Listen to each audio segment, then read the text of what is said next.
दोस्तों, क्या आप जानते हैं भारत में कई जगह ऐसी हैं जहां शाम के बाद लोगों का जाना अलाउड नहीं है। आइए जानते हैं भारत की कुछ ऐसी ही जगहों के बारे में।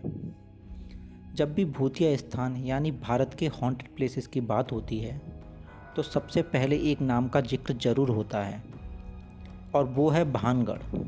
माना जाता है कि भानगढ़ का किला भारत के सबसे हॉन्टेड प्लेस में से एक है और यहाँ आने से पहले लोग डरते हैं और कई लोग इस डर की वजह से आते भी नहीं हैं।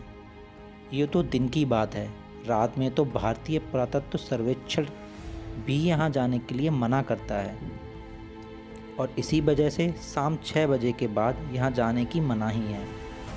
लेकिन लोगों की दिलचस्पी यह जानने में होती है कि आखिर भानगढ़ में ऐसा क्या है कि वहाँ लोग जाने से क्यों डरते हैं और इसके पीछे क्या कहानियाँ हैं। साथ ही लोग वहाँ के दृश्यों के बारे में जानना चाहते हैं कि वहाँ कैसा माहौल है और वहाँ क्या क्या बना हुआ है। तो आज हम आपको बताते हैं कि भानगढ़ में क्या खास है और उससे जुड़ी बातें जिनके बारे में लोग जानना चाहते हैं। भानगढ़ राजस्थान के अलवर ज़िले में है। देखने में यह भी राजस्थान के दूसरों किलों की तरह है और काफ़ी खूबसूरत है, लेकिन अब इसकी वो खूबसूरती नहीं है और यह पूरी तरह से खंडर हो चुका है।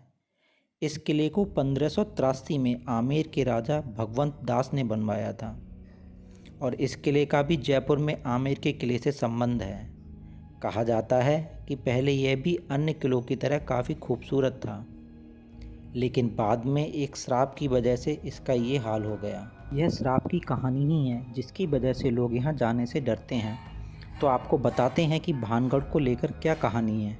वैसे तो भानगढ़ को लेकर कई तरह की कहानियाँ प्रचलित हैं, लेकिन सबसे ज़्यादा चर्चा में रत्नावती और श्राप वाली कहानी ही होती है। कहा जाता है कि यहाँ एक राजकुमारी थी जिनका नाम था रत्नावती।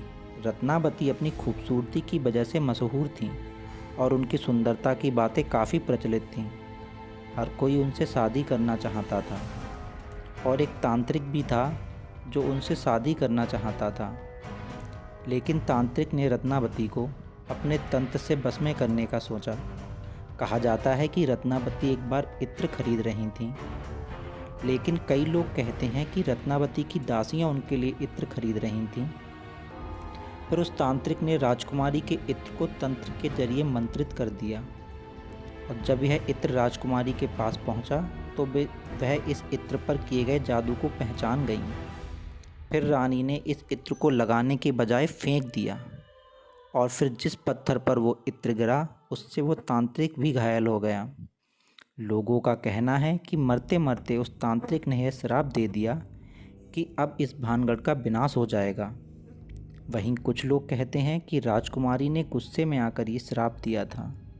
फिर कुछ दिनों बाद काफ़ी अजीबोगरीब तरीके से भानगढ़ का विनाश हो गया। श्राप में कहा गया था कि यहाँ के लोग मर जाएंगे और वापस उनका जन्म नहीं होगा और उनकी आत्मा यहीं भटकती रहेगी। इसी वजह से जो भी यहाँ रात में रुकता है वो परेशान ही रहता है।